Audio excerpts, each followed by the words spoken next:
Introducing the new low-fat Subway Buffalo Chicken. Spicy chicken, cool light ranch, one hot sandwich. All the flavor you love with 7 grams of fat. For a limited time, hurry to Subway and enjoy the newest part of a Subway Fresh Fit meal.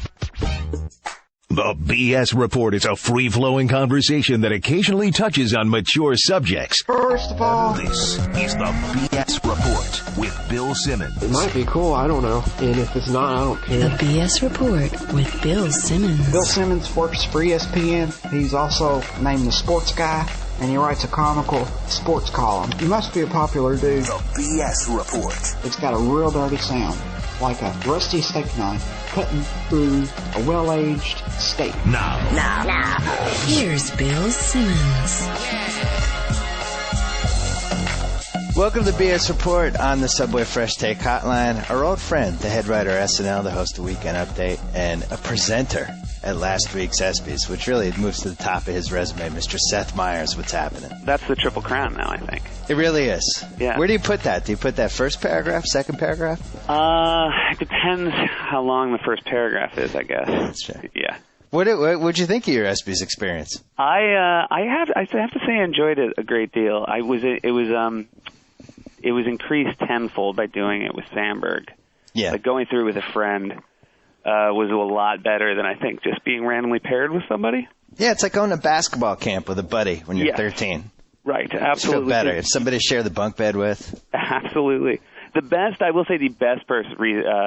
thing to have a buddy for is red carpet. Oh, that's interesting. I didn't even think of that. Because you have to do, well, first of all, the first great thing that happened is Andy is like crazy popular, but there's this weird thing that a lot of people that like love him, when they see him, will call him Adam. It doesn't happen all the time, but I think it's just because of Adam Sandler and Andy Samberg. Like, Because it's very similar, what's the word, phonetically? yeah, it just Whatever. sounds similar, same show. Yeah. And so we were driving over, and he was saying, how many people do you think are going to call me Adam? And I was like, I'm putting the over-under at 7.5. And we got out, and literally, like, the talent relations coordinator with a headset goes, I got Adam Sandberg. Adam Sandberg's here. At which point I said, it's actually Andy Samberg. He went, I'm sorry. I got Adam Sandberg and Bill Hader. So it was a super burn. Oh, my God. Yeah. That's a bad one. How many on the red carpet? Well, the red carpet wasn't as bad, but, there were all these, like, it was weird, like, 'cause it was, like, Inside Edition, like, those shows.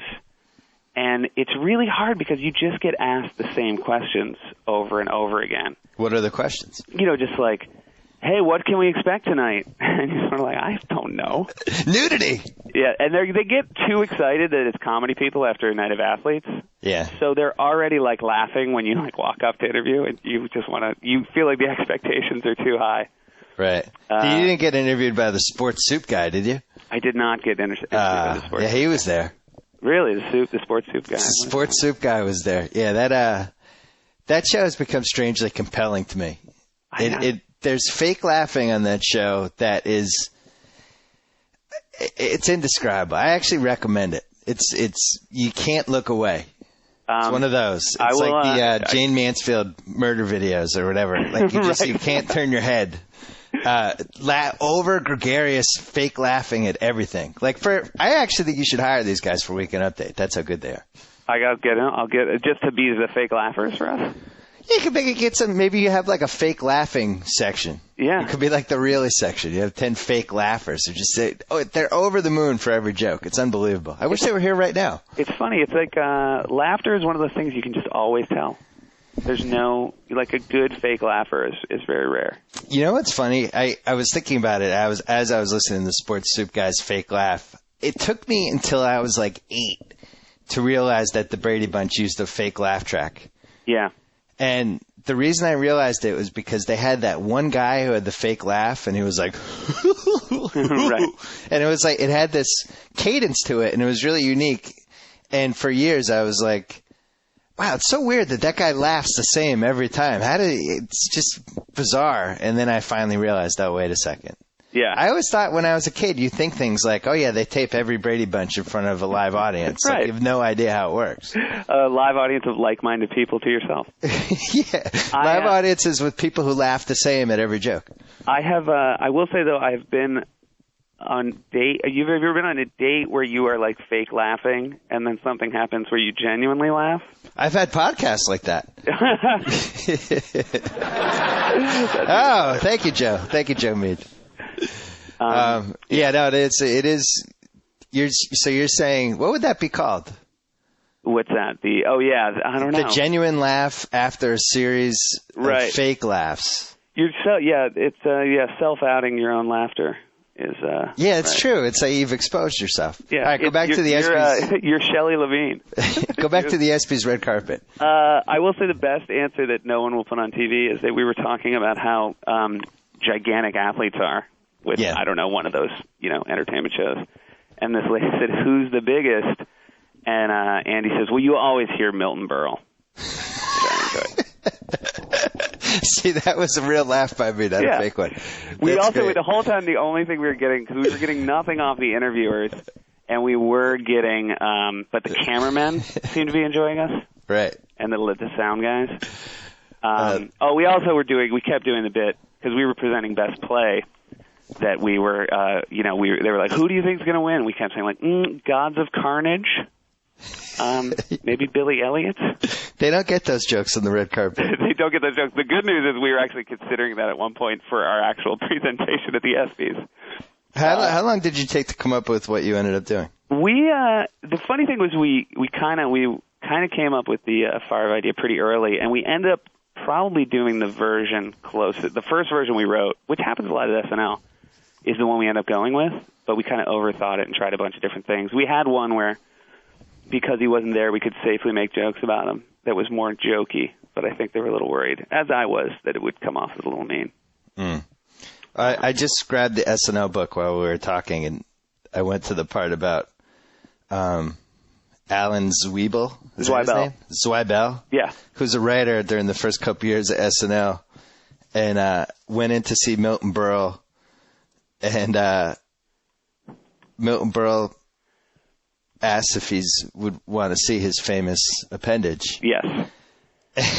And he shows it to him, and he goes, "What do you think of the boy?"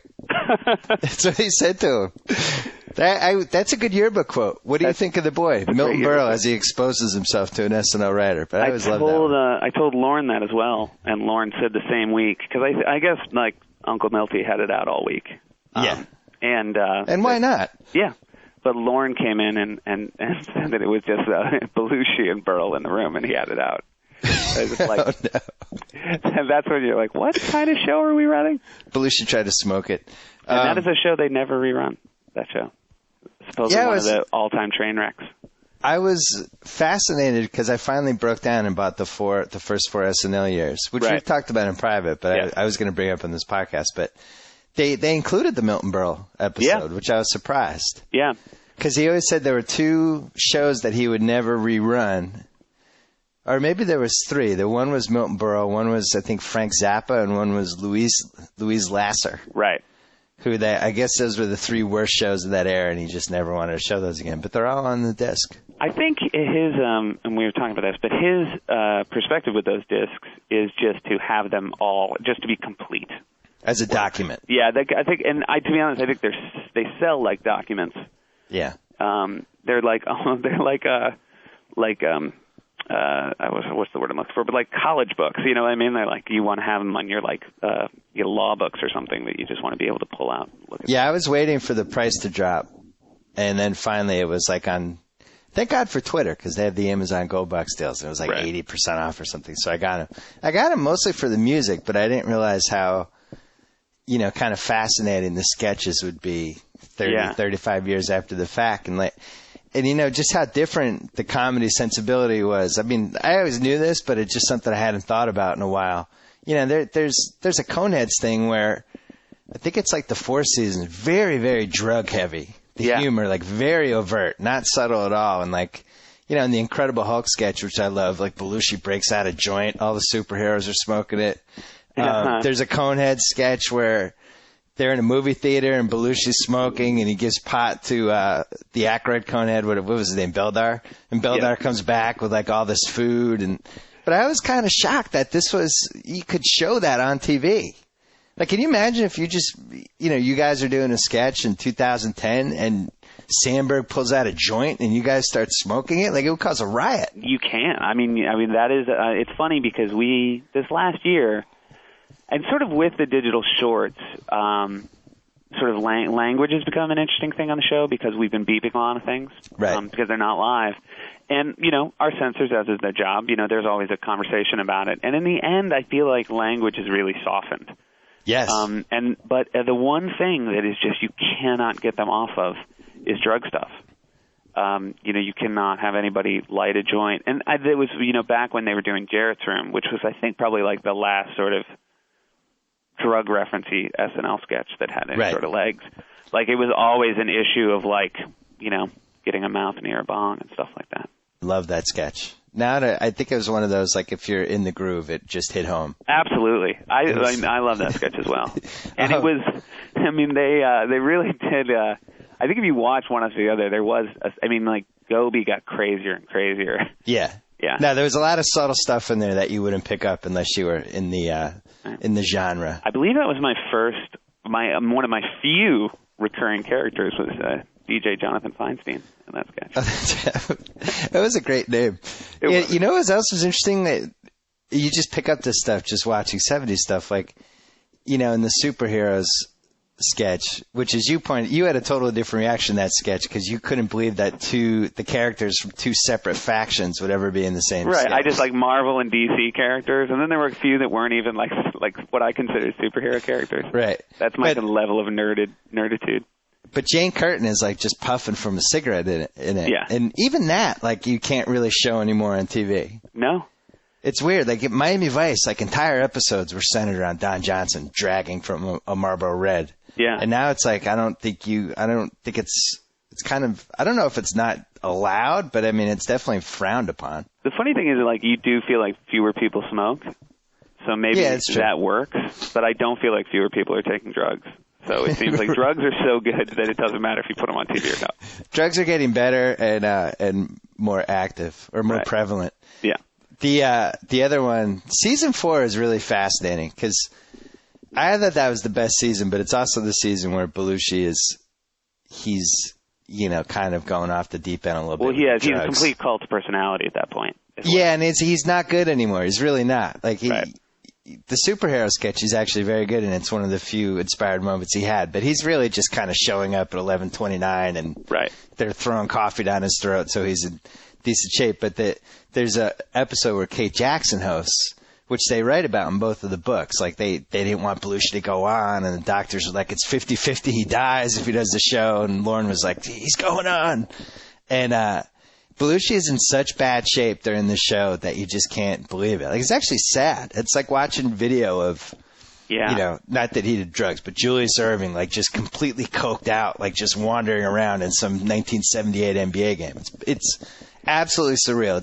That was worth it for me, the purchase alone, just to see how crazy this episode was. It's it is so strange now. Like, and I'm not covering for anything, like, how different it is. I mean, like, we've never really had anything close to that. Certainly not from anybody who works here. And think of how big of a deal that would be now. Oh my God, yeah. I mean, you just wouldn't. Yeah, it just would be like, that's another thing you feel like would be a line that wouldn't be crossed. Is like, if somebody's 50-50, you think you'd come down on the other 50. Right. I think Lauren was so fed up at that point. Yeah. And the other thing that I noticed, well, I noticed a couple other things, but the acting just isn't as good back then. They're openly reading the cue cards, and you can tell, like, a lot of this stuff. Maybe that's just, I was thinking about, like, how you guys do the show now and how much easier it would be to do a comedy sketch show in this day and age when you have computer and email. Yeah. Back then, it's like, first of all, you're typing out scripts. Imagine how annoying that would have been just to type out scripts on a typewriter. Well, it was worse than that. Well, it was worse. The writers would write it out in longhand more often than not and give it to PAs to type it up. Ugh.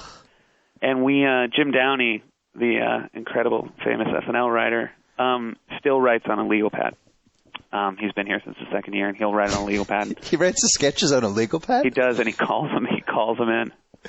And, really? Yeah, he just calls it. And I will say he's one of those geniuses that I was on the phone with him after the vice presidential debate, and because we were, those were really, those are sort of group written things, Yeah. And he wasn't here, and I called him to check in on him.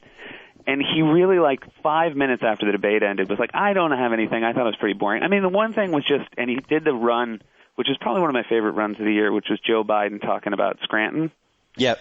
And how, it's an absolute hellhole of a place. No one ever got out of Scranton but me. Yeah. And, but it was the way he thought it was almost exactly the way it went into the thing. So I think he just sits with a legal pad and he sort of writes it out. Whereas I think, this generation is you type it out and then you fiddle with it forever. Yeah, I can't even come close to imagining what it would be like to have a sports column in an era where you had to basically type it out. I was like, first take. Right. Got to bang this out here. Or I'm screwed. I don't know. I'm tinkering constantly. The backspace button, copy paste, all those things. Absolutely. And just the way you can lay it out to look at it. I mean, right. Just just bolding and moving stuff. I mean, that's, it's amazing. Trying different things. I'm sure you must write rough drafts of sketches and then send them to a couple people, right? And be like, do you have anything? Where would you add? Well, you would send more if not everybody was here. I will say that the process on Tuesday is people are always sort of printing stuff out and leaving it on other people's desks. Oh. And then, people go through and mark stuff.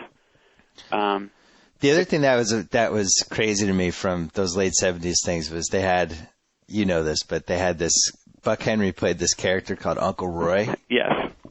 And Uncle Roy was a babysitter that came over, and then the parents would leave, and it was like Gilda Radner and Lorraine Newman. They're 9-year-old little girls. And Uncle Roy, he's a child molester, or not, more of a peeping Tom pedophile type. But not like an active child, but just he's taking weird pictures of them, and he has games, like a coffee table game where he lies under a glass coffee table as they jump up and down. The audience is laughing hysterically. Yeah. And it's funny. It crosses every conceivable line you could imagine, but it's done tastefully. It's much more tastefully than I'll make it sound. But if you guys ran that sketch today, I think the world would shut down. Yeah, because he's so likable. And the girls are so unaware. Right. If you did anything, last year, I guess last year, in the Halloween episode, Forte played a character named Jeff Montgomery with the John Hamm show. Yep. Who said he was dressed up as a registered sex offender for Halloween. Right. And part of the costume was he needed John Hamm to sign a piece of paper saying that he told him he was a registered sex offender. But, you needed John Hamm to be constantly in doubt. Yep. And know that it was he played the role of the audience. But in that one, it was just the girls were having a great time. He was having a great time. There was no villainy at all.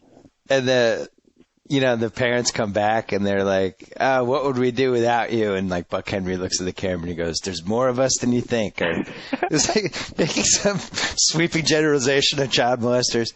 Hey, you mentioned before about the bleeping. And how the language criteria is softened. We even saw this at the ESPYS. The one of the comedy pieces was Sam Jackson's career as a broadcaster, and literally had 35 bleeps in it. Yeah. And it seems like with comedy right now, language is where people are pushing the envelope and stuff like in the box and mother lover, stuff like that overt sexual stuff. But then everything else is scaled back. You know what I mean? Yeah. It's weird. It's a weird time, I think. And everybody's kind of afraid to cross lines or whatever, but at the same time, we can go in this one direction and totally bang it out of the park. Yeah. And so, any stuff that's sexuality is still really taboo and drugs is really taboo. And it is, you're right, it really slants it in a way that is not, it just kind of, things sound worse. I just feel like. The language doesn't bother me, but when that's the only way to go, it just seems weird. But isn't that going to get old after a while? How many different ways can you do in the box and mother lover? I agree. I will say that look, if I thought those guys really nailed the landing with mother lover because in a box was so incredible. Right. Tough to match that one, but it was very. They really did. Yeah. The one thing I'll say about those guys is I think they have more skill to them than just the bad language. Oh, no, I'm with you on that. Yeah. I'm just saying, that going in that direction and we saw it at the ESPYs, and we're seeing a lot now. Right. It reminds me a little bit of wrestling in the late 90s, early 00s. Stick with me because it's a little convoluted. Okay. Wrestling, the stunts kept getting crazier and crazier, like guys jumping off a 20-foot steel cage and guys then jumping off a 25-foot balcony, and ladder matches where a 15-foot ladder would fall and the guy would go. And after a while, it kind of just hit a point where, all right, we can't go any further because now guys will die or get paralyzed. Right. And I wonder, like, with some, with the language, the bleep and all that stuff, like, we're probably going to hit a point in the next 2 years where there's just nowhere else to go. Right. Do you think just a generation forgets and then it, like, comes back again?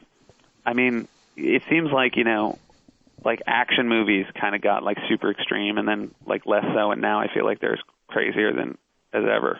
You mean like there is just like a wave? Yeah, like that maybe I think with stuff like that, like you just go through it, and I mean, like, but although I will say, like, do you remember the penis sketch, the nude beach sketch at SNL? Yeah.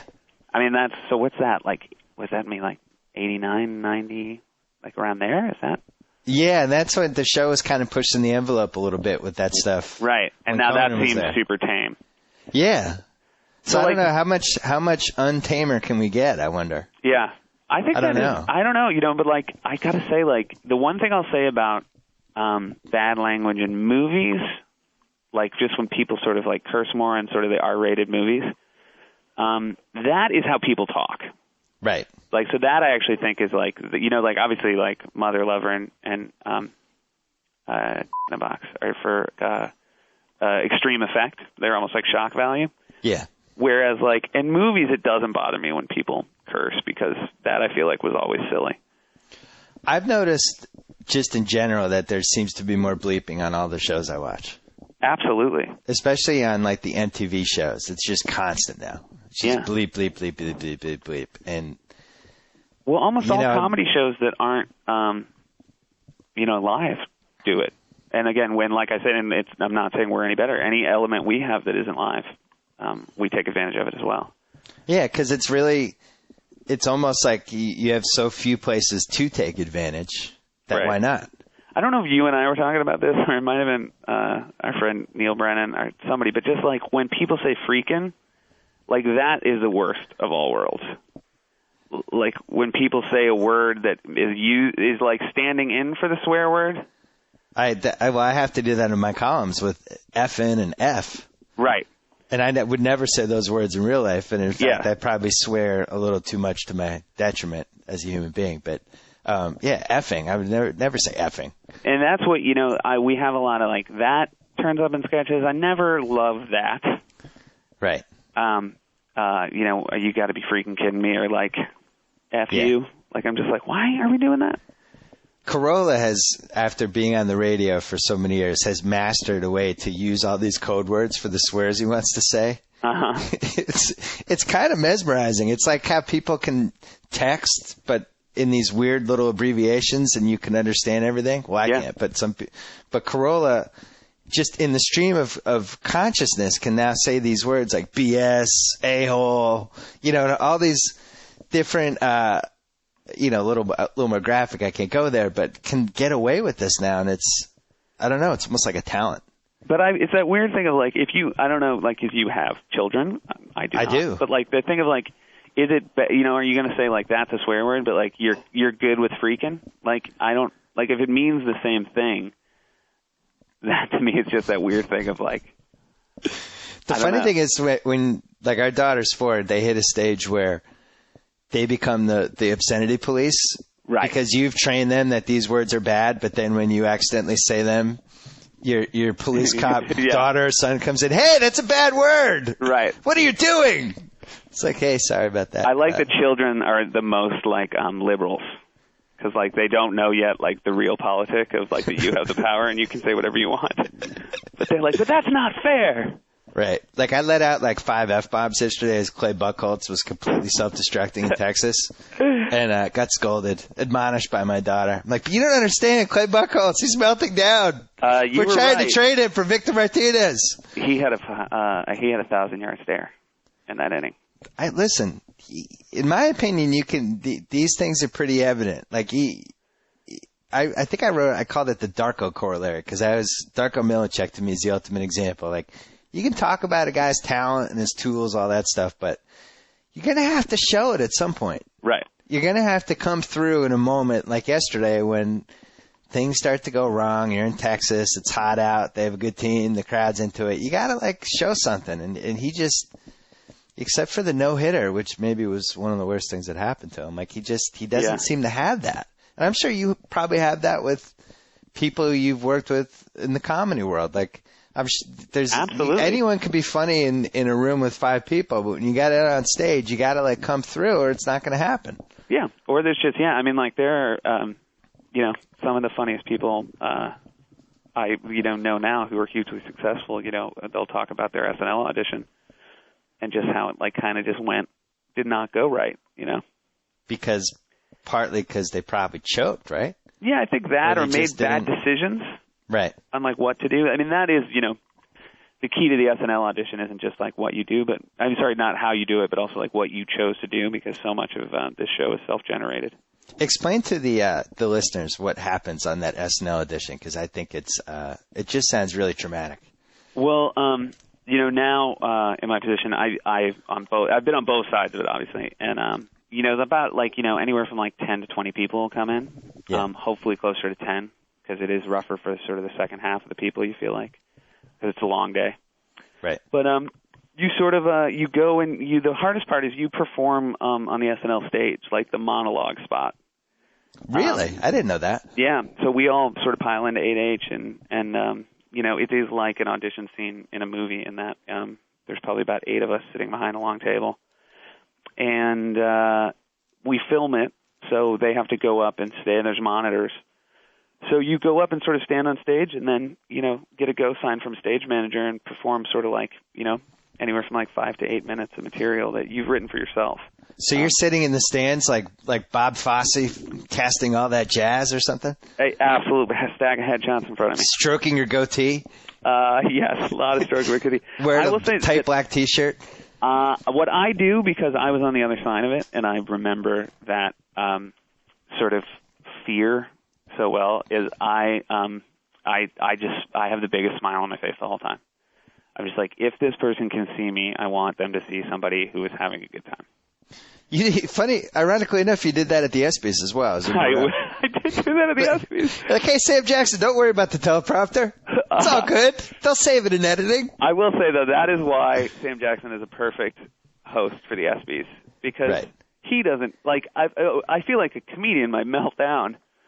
If not, and that's not to say Sam Jackson isn't funny by any means, but he's so charming that when the teleprompter went down, that was kind of one of the more entertaining moments because he was so funny.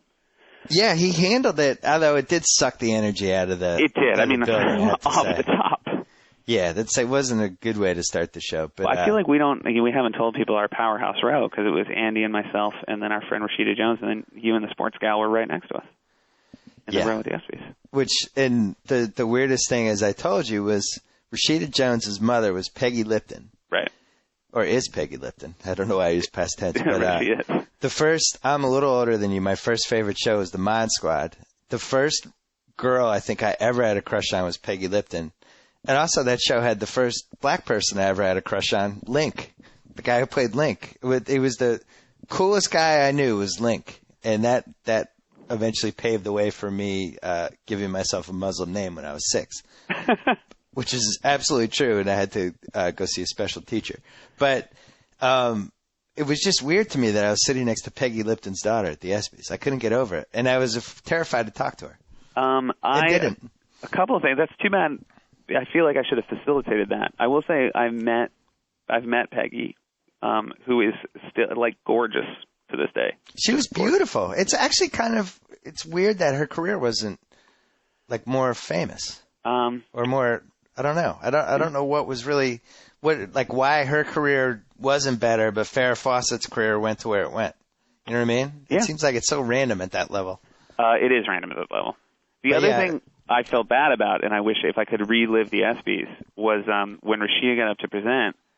I feel like you and your wife should have moved over because instead we had seat fillers between us. And Well, I thought you were coming back, though. no, when Rashida left, and so we were still there.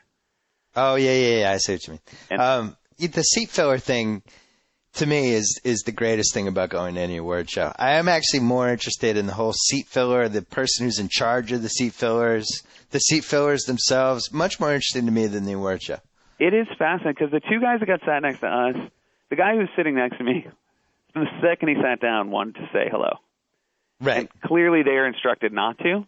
They don't make eye contact. Don't interact with the celebrities. Yeah. And it was that thing. It was like, obviously I didn't care that he wanted to say hello, yet I wasn't quite ready to introduce myself to him. Right. So there was just this boiling tension of, I could just tell he was like coming out of his skin because he was such, he wanted to say hi to Andy and I so bad. And finally he just gave it up and it kind of like the words poured out, but he was really nice. And then he was like looking around to see if cameras were following. Yeah, and then somebody came over and just tapped him on the shoulder and we never saw him again. And he was executed. I have a lot of questions, and for some reason, like, I've never seen a documentary about seat fillers. Like, I feel like this would be a good reality show. Like, are there professional seat fillers? How much do they get paid? I think do so. they get the tuxes? Do they get to write the tuxes off? Like, I think they're professional extras, so I don't know. I mean, I'm sure, like, the hardest part about filling seats is you just want to compile a list of people, and then anytime someone's crazy, you keep them off the list forever. I mean, that's the way it is with extras, certainly for our show. You know, we have a core group of people that we now know, like, are just easy to work with. Who else will be in that list? Because definitely, I'm sure there's like probably a porn star list that porn directors have. Right. Reliable guys they can bring in. Yep. Who'll deliver the goods. Extras, seat fillers. Seat fillers. Wrestling jobbers. I'm sure if you run a catering company, you want to know, like, that's servers. A good one. Yeah. Those are people that's like, it's a thing like with it, one bad one could bring a whole day down.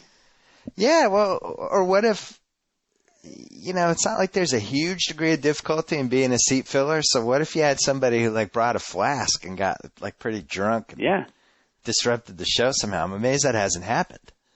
I want to know more about seat fillers. I think there should be a website. Yeah. And I'd like seat fillers. There should be a website where seat fillers can tell anonymous stories about their experience. I think that would be really good. Because, again, they probably sat next to fascinating people.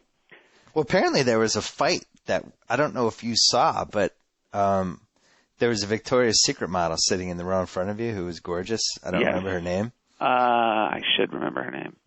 And apparently she was sitting in Marissa Miller's seat, and they had a cat fight. You saw it happen? I didn't. I mostly just saw that it was this because I saw Marissa Miller come back to sit down there and just be a moment. But I will say, like, to be fair, I just thought like that was poor. Like that's the seat coordinator's job to be there to sort that out. Right. So you're saying that it was like a Terry Francona-like mistake. It was a Francona mistake. I do not blame the talent on that one. It's like bringing in Manny Del Carmen in a one-run game with guys on base.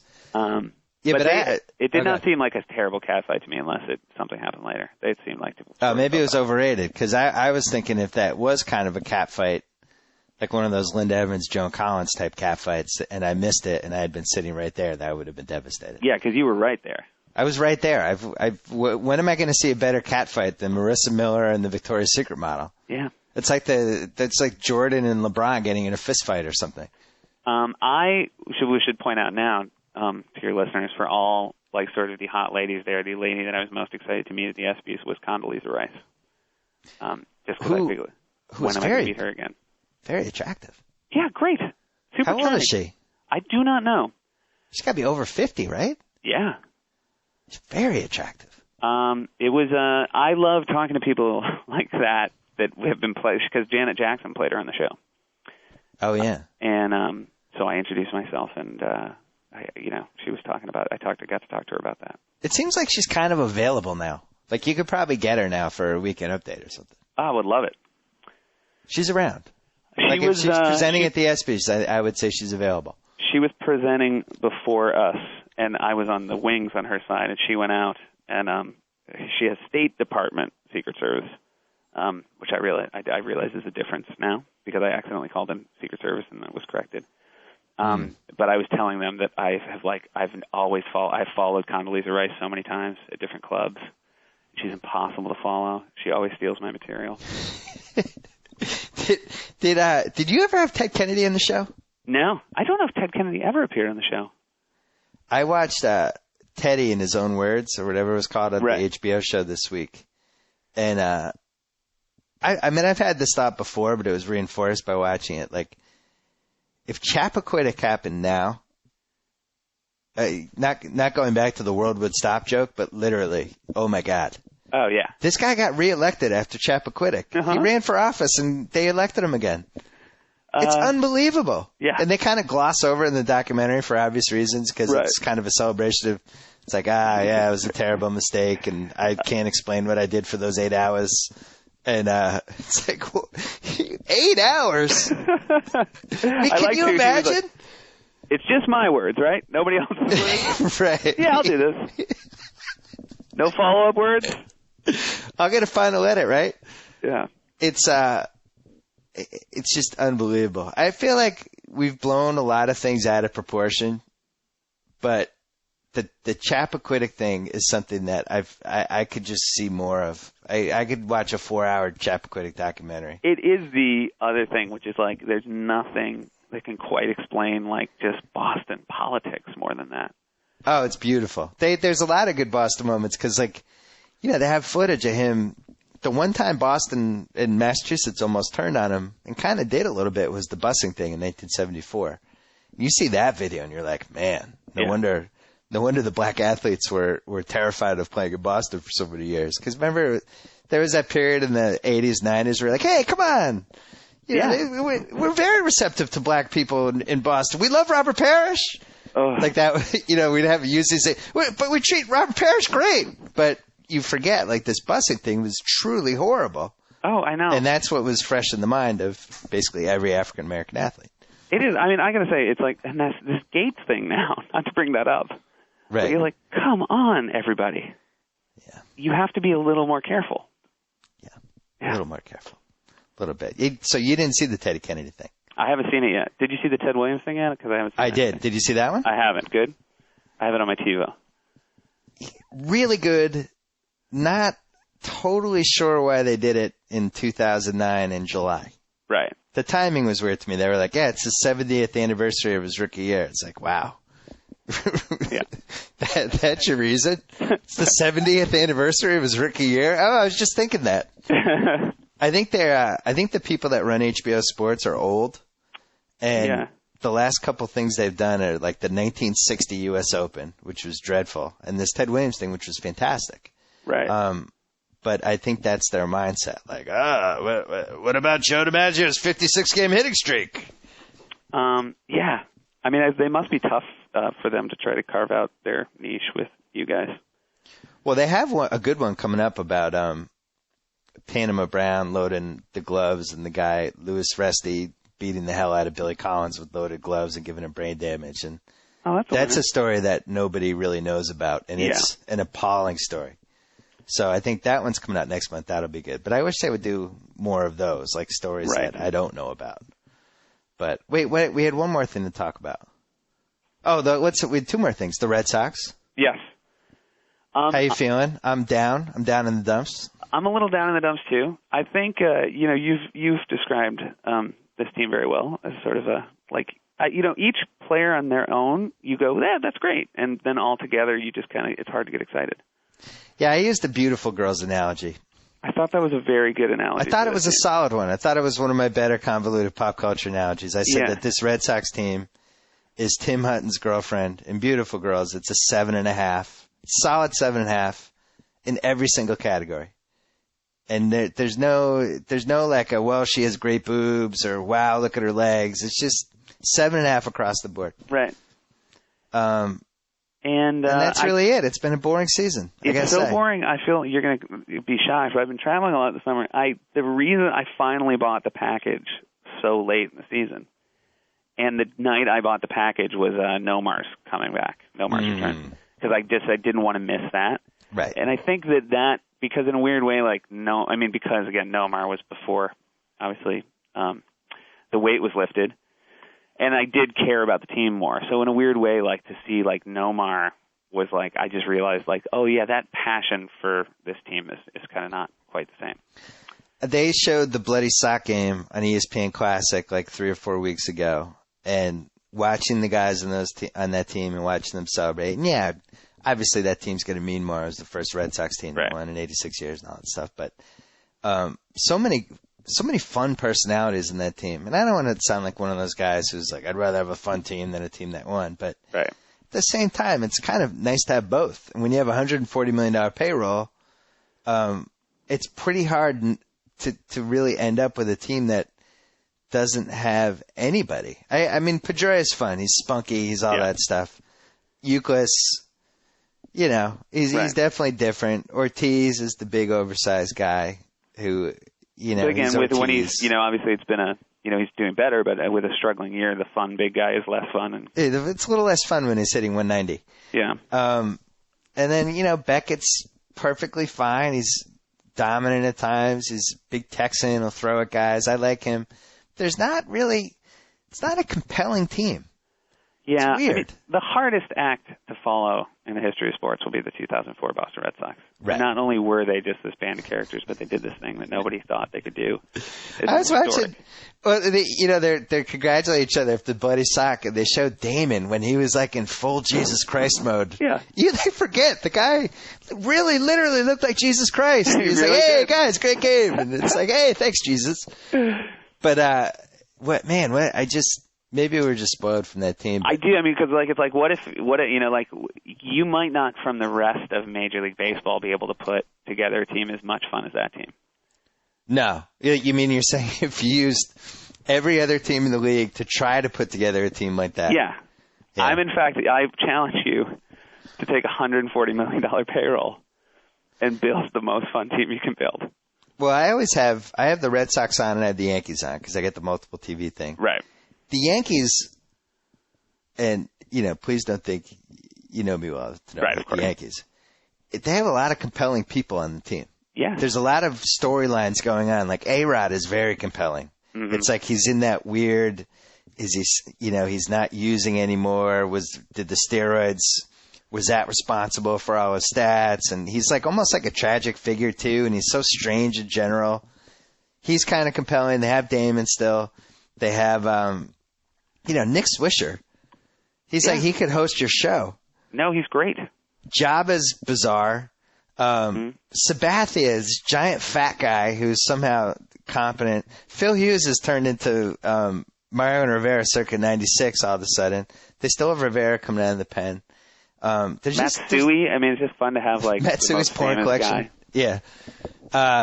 Just a lot going on with the Yankees. Whereas with the Red Sox, it's like, hey, that even with this, Dice K was an interesting guy who had nothing to do with this season. I mean, even Wakefield being on the DL. The joy of having a knuckleballer on your team is just such a delight that every 5 games you get to see a guy who pitches like nobody else in the league. Yeah, see, I take that for granted now after 15 years. Yeah. It's like having like the funny uncle in your family who you don't even realize is funny anymore because you've known him for so long. But, yeah, Wakefield. And Mike Schur and I, we were really hoping for the 21 season. That was going to be what we were going to pray for. But obviously, I was talking about this with somebody. I can't remember who, but about why aren't there more knuckleballers? Yeah, that's what I mean. It must be so hard to master it. But if it is, then why can't anybody explain why it's that hard? Yeah. It just seems like you basically need to have strong fingertips and really good hand-eye coordination and kind of a rubber arm. Yeah. Also, it must be that, you also have to not be able to throw other pitches. There's that weird thing of, you have to be good enough at baseball to be, playing. Yeah. But not having, because, I got to imagine, that the fact of throwing a ball and not having any idea where it's going to go, at least if you throw a curveball perfectly, it hits where you're aimed for. Well, you need a lot of confidence, right? And you need to be able to shake off any bad outing because Wakefield will have 3 or 4 a year where he just gets annihilated. Yeah, and he supposedly is an awesome athlete. He's the best. They always talk about what a great golfer he is and all that stuff. And that's always funny with these pitchers, that they are secretly good athletes, but you don't think of them that way. Oh, of course. With the Atlanta guys. Oh, again, like, if the ESPYS taught me anything, it's like anyone who's an athlete is so much better. Like, right. They're just specimens. It's crazy. Like you saw Roethlisberger. I mean, that was of your favorite ridiculous. Pittsburgh team. Yeah, he looks like a defensive lineman. He was wearing a 4-button suit, and I was wearing a 2-button suit, and our buttons were as far apart from each other. Like, they were the same equidistant buttons. Right. You weren't totally happy with your interaction with him. You want to talk about that, or should we edit it out of the podcast? No, I was perfectly happy. He was super polite, super nice. I'm a huge Steelers fan. You wanted a little more from it, though. All I'm saying is when I said, like, hey, it was amazing to be at the game, he was really nice. He was like, oh, my God, thank you so much. But then I realized he was sort of talking to me the way I talk to, like, fans at SNL parties.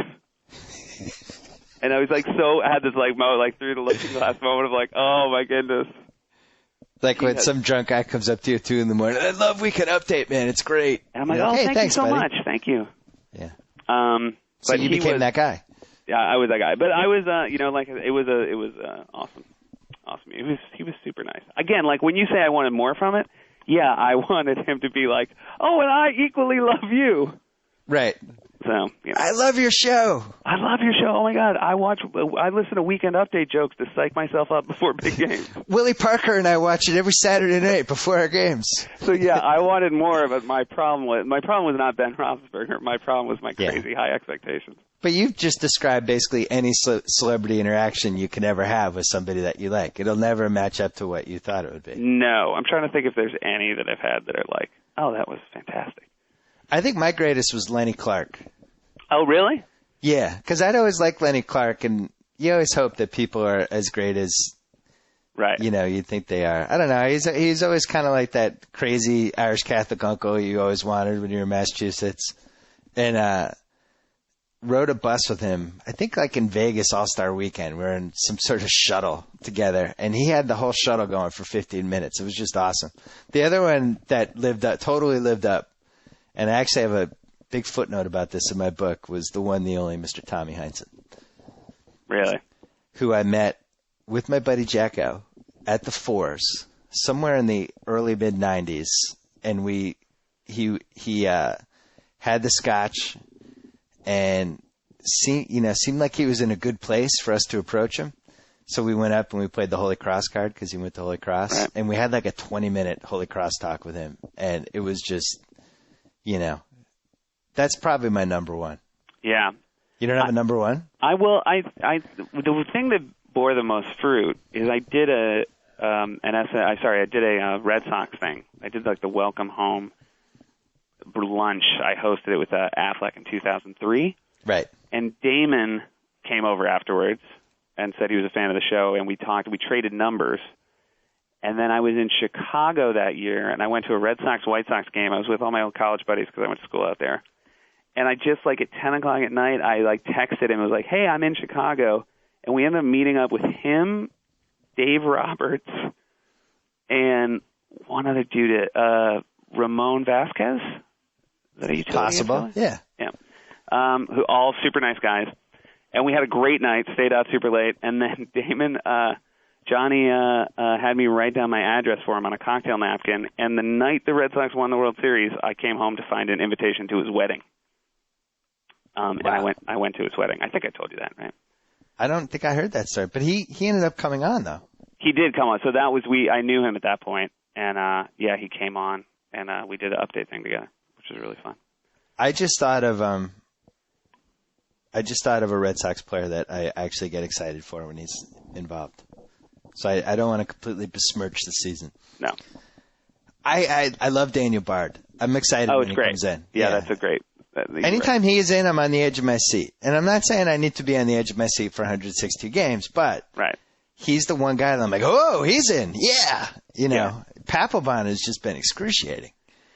It's so, his numbers are still so good, but you're right. It's slightly different. It's slightly different. He's sweating out the outs. I will say this. To do. What I kind of like, and I know this is going to make me sound like a crazy person, I kind of like the Yankees have pipped ahead a little bit. I like this second place a little bit more. I'm a little more comfortable here. You like being the underdog? I like being the underdog. I like whatever outcome could potentially be the most gutting for Yankee fans, because that's all I'm in this for at this point. Well, now it's, what do you count 2000? I guess that is this decade. This whole decade thing has me flustered. Like, because I had a thing in a podcast last week about Almost Famous was the movie The Decade. Yes. And people were saying, but the decade didn't start until 2001, man. Oh. And that decades go from 2001 to 2010. As far as I'm concerned, like the 70s were 1970 to 1979. Of course. But really, allegedly, if you do it technically, the 70s started in 1971 and went through 1980. And the evidence that these people have is that when we celebrated the new millennium, it was 2000. So 1999 was the end of the decade. 2000 was the start of the new millennium, meaning that it was also the start of the new decade. I think this is really confusing. Wait, but it was the end of 2000 was the millennium? Well, that's the part I don't get. Yeah, I thought no. 2000 when 2000 started, that's the start of this decade. No, this is the aughts. It starts with the aughts. It has to, right? Yeah, absolutely. They're wrong. Because people were saying, no, it goes from 1 to 0. No one would know. You want to go to the 70s or any team that where the first stage started with a 7. I'm sorry. I agree. Yeah. So what's your movie of the decade? I don't know. I listened to that podcast. Yeah. And I could not come up with an answer that I know gosh, I need to work on it more. I do not think it's Dark Knight. I am going to give Almost Famous another look. But I should probably give Dark Knight another look too. I'm going to start something. We're announcing it right now. Matter of fact, I'm going to do the SGs. It's going to be the awards for the decade. Oh, that's great. It's going to be a recurring thing in the podcast. Best TV drama, most rewatchable movie, athlete of the decade, all that stuff. Unintentional comedy moment of the decade. We're already giving the unintentional comedy team of the decade of the Jailblazers. No need to vote. No, perfect. Waiving the voting process on that. But so yeah, we're going to start that. Our friend Joe Mead is creating a little website. People will be able to get to vote. And I got to be honest, the TV drama of the decade is going to be fantastic. I can't Connolly wait to see made a great voting. point about that. I know we talked about that, but his point that the best movies of this decade were TV shows. That's kind of where it's gone. I will say, here's my movie from 2000. Yeah. That is probably my favorite movie of the decade. It doesn't quite fit your parameters. Yeah.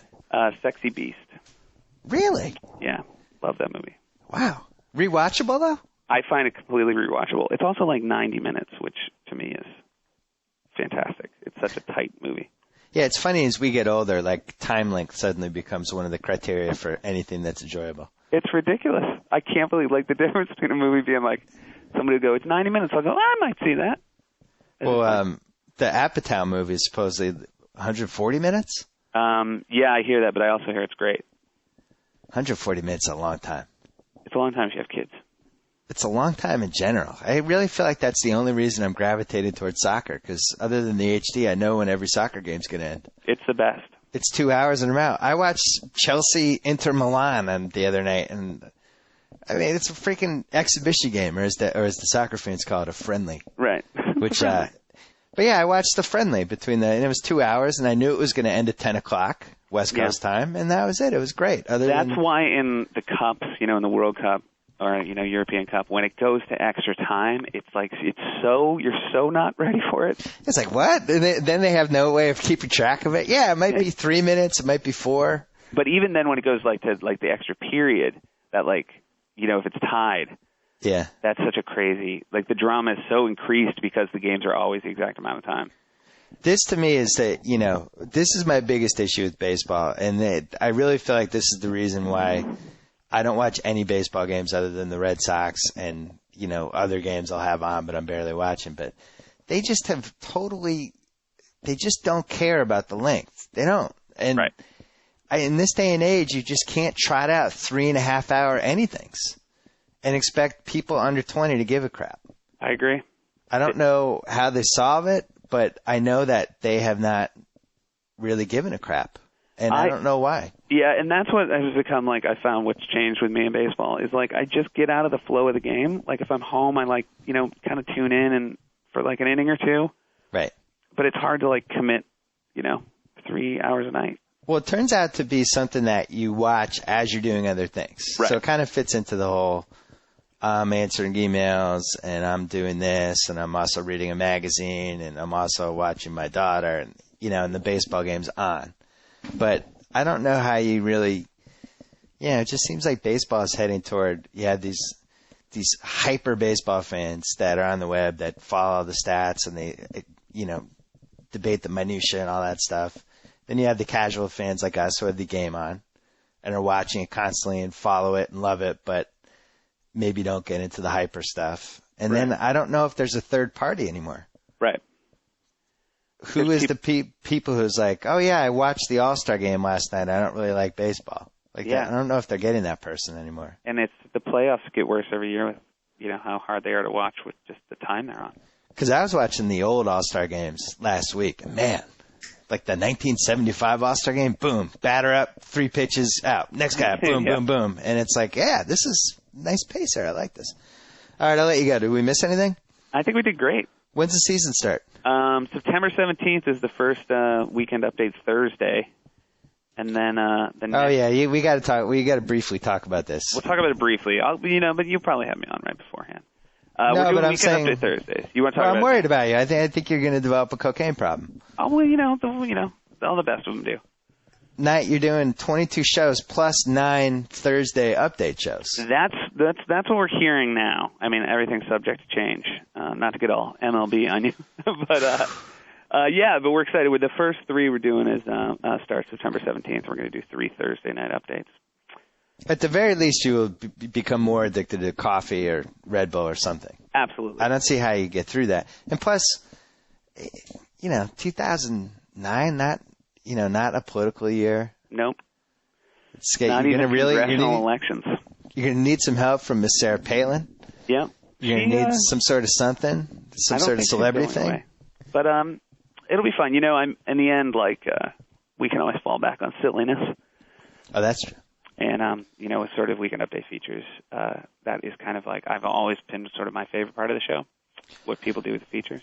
Well, if we've learned anything about the internet immediacy era, it's that stuff's always going to happen. Yeah. You'll always have something. You won't know what it's going to be yet, but it's going to happen.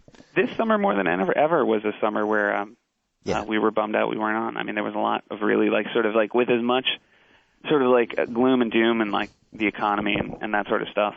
There was some good old-fashioned scandals this summer, and those are always fun.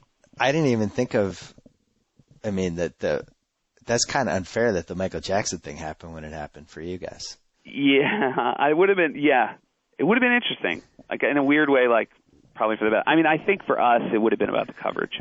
Right. Yeah. Yeah. Yeah, you did, man. That does kind of stink. You go away from May to September, and you basically have to root for all the good stuff. Yeah, the worst one we ever missed was the Cheney shooting the guy. That was the summer where I remember us all being like, oh. But this one, just one after the other.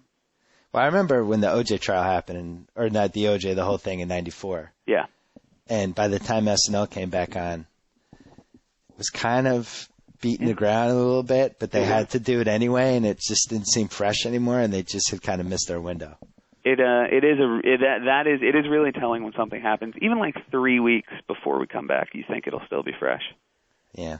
But although Mike Myers wearing a Judge Ito beard, I guess was, that's okay. Once the trial got around. But I think the lesson to all sort of politicians and or people who are thinking about committing a criminal act is do it in the summer.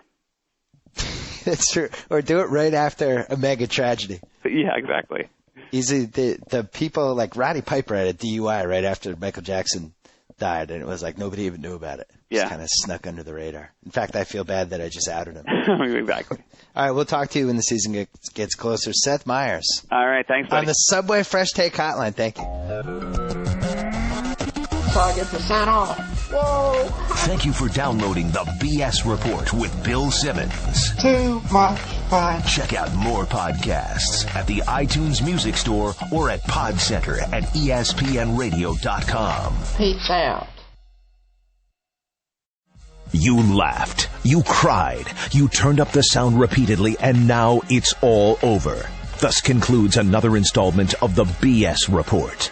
And with all this talk about sports, Bill Simmons neglected to mention this important just breaking news. The $5 footlong anthem rolls on with Subway Everyday Value. So many of your Subway favorites are $5 footlongs, like the taste-tacular spicy Italian $5 footlong and the pile ridiculously high BLT $5 footlong, both made to your order on the freshly baked bread of your choice.